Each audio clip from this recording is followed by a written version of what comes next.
चलो मित्रों, आज जानते हैं भक्त के वश में है भगवान। एक दिन एक महिला भक्त वृंदावन से बिहारी जी को घर ले आई।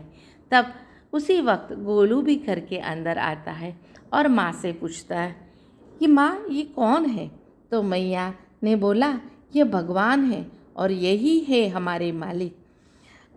अब तो घर में जब भी कोई नई चीज़ बनती तो सबसे पहले वो बिहारी जी को भोग लगाया था।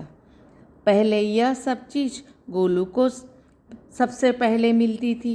इससे गोलू को बड़े चिढ़ने लगा और मन ही मन ठाकुर जी को कोसने लगा। एक दिन गोलू की माँ काम पर जाते समय गोलू से बोली, यमुना जी से मटके में जल भर कर लाना। जब गोलू जल भरने जाने लगा तो जाते जाते बिहारी जी को कहने लगा, खाने के लिए तो सबसे पहले तैयार रहते हो, लेकिन काम तो मुझे ही करना पड़ता है। अगर यहाँ रहना है तो काम करो। यह कहकर गोलू यमुना जी से जल भरने के लिए चल पड़ा। गोलू यमुना जी के जल भरने लगा तो उसने देखा कि यमुना जी में ठाकुर जी विराजमान है और कह रहे हैं, ला गोलू, घड़ा हम भर देते हैं। गोलू कहते हैं, उनको देखकर हैरान हो गया और बोला, नहीं नहीं, मैं अपने आप भर लूँगा।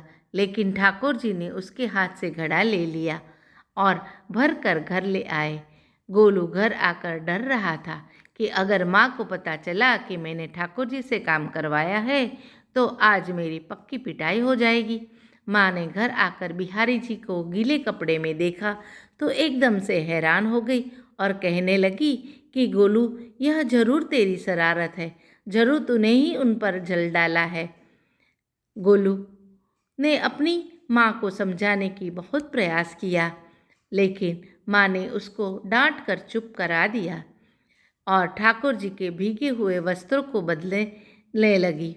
अगले दिन जब माँ ने गोलू को अनाज पिसवाने का काम दिया तो बिहारी जी फिर अनाज का कनस्तर ले आए और माँ को ठाकुर जी के वस्त्रों पर सूखा आटा पड़ा मिला।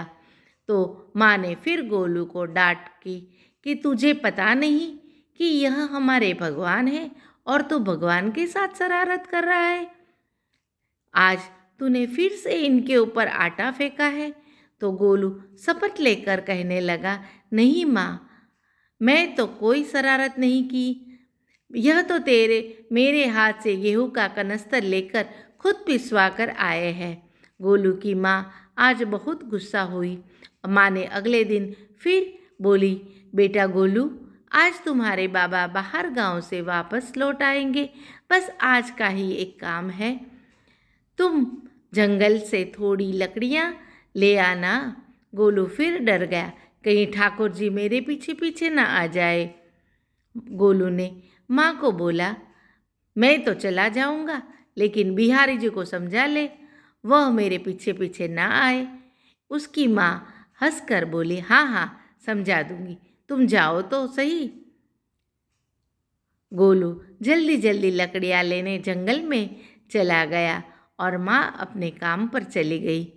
लेकिन उस दिन माँ काम से जल्दी वापस आ गई और देखा कि बिहारी जी अपनी चौकी पे विराजमान नहीं है। वह तो एकदम से घबरा गई कि कहीं गोलू की शरारत तो नहीं। वह भागी भागी जंगल की तरफ गई। तभी उसने देखा कि गोलू के साथ एक इंसान लकड़ियों को लेकर घर आ रहा है। गोलू की माँ यह देखकर हैरान हो गई कि यह तो बिहारी जी है। यह क्या हमारे भगवान हमारा काम करते हैं? इसका अर्थ के गोलू ठीक कह रहा था। वह जल्दी जल्दी भागकर ठाकुर जी के पास गई और लकड़ियाँ उनके हाथ से लेते हुए उनके चरणों में गिरकर रोती हुई बोली, हे बिहारी जी, आप यह क्या कर रहे हो? मुझ गरीब का काम क्यों कर रहे हैं? ठाकुर जी मुस्कुराते हुए बोले, हमें तो तेरे बेटे पे बहुत प्यार आता है। सब लोग हमें भगवान समझते हैं, लेकिन एक तेरा ही बेटा था जो हमको अपना मानता था। अपना मानकर वो हमें डांट भी देता था, हमारे साथ गुस्सा भी करता था और जो हमें एक बार अपना मान लेता है और हम उसके हो जाते हैं।